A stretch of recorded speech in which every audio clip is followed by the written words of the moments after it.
important to check on your neighbors when it warms up and gets hot like that. Right now, temperatures around 80 degrees today, so it felt summer-like, but not too bad. Lisa, we have warmer temperatures on the way? We do. In fact, temperatures begin to drop and remain comfortable here as we head to the weekend. We're talking about 70s, but nearing the 90s by the end of the 7-day. We'll talk about that coming up. In the meantime, nothing but blue skies outside of Squim. So the Dungeness Lighthouse, beautiful, not a cloud in the sky there. So we are dealing with the warm-up. Temperatures continuing to climb right now. We are all quiet, at least when it comes to western Washington.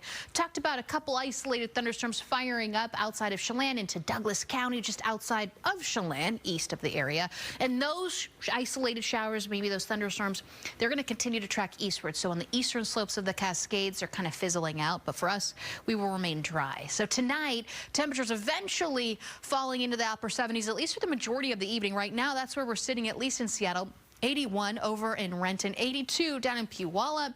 Looking at that heat with those temperatures in the 80s down by JBLM. So mid-upper 70s for a lot of us, like Shelton, Bremerton, over in Everett, a little cooler, 71 degrees versus 63 in Oak Harbor, and those mid and upper 60s, Port Townsend and Port Angeles. Now, later on tonight, we'll see overnight lows in the 50s and getting ready for a cool start because, one, the fog is going to slowly start to return. So some patchy, dense fog at times when we wake up, along with the cloud cover. So those temperatures falling right now in the mid and lower 50s, at least for tomorrow morning when we're waking up, from Bellingham, Friday Harbor, all along the coast, stretching all the way up in our mountain passes, at least 47 degrees over in Stevens Pass, but most of us in the 50s all across western Washington. Now, when we wake up, like I said, the cloud cover will also be thick in addition to some of that fog, but that cloud cover breaks apart throughout the day. So get ready for lots of sunshine to return once again in the afternoon as those temperatures warm up quickly. But when we wake up, it's going to take us some time to warm up, upper 60s by 12 o'clock. And then, like I said, those 80s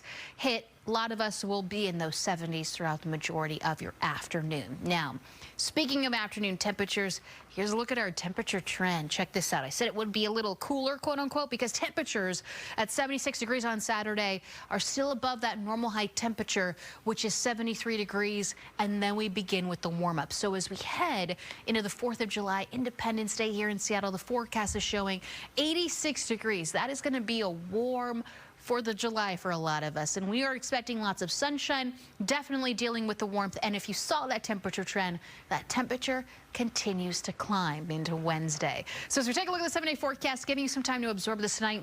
56 degrees tomorrow, 80, morning cloud cover, afternoon sunshine, similar conditions on Friday, but overall, really nice week ahead. We are going to remain quiet, not expecting any rain chances in the mix, just watching for the UV index. It's only going to take us about 30 minutes at the least here to burn. So protect that skin of yours if you're going to be out and about here throughout the week. Some of us dealing with a holiday weekend, which will be great, and those temperatures begin to climb. Beginning as we head into Saturday at 76 degrees, we slowly increase that number day after day, nearing the 90s by Wednesday, and that is a look what we can expect.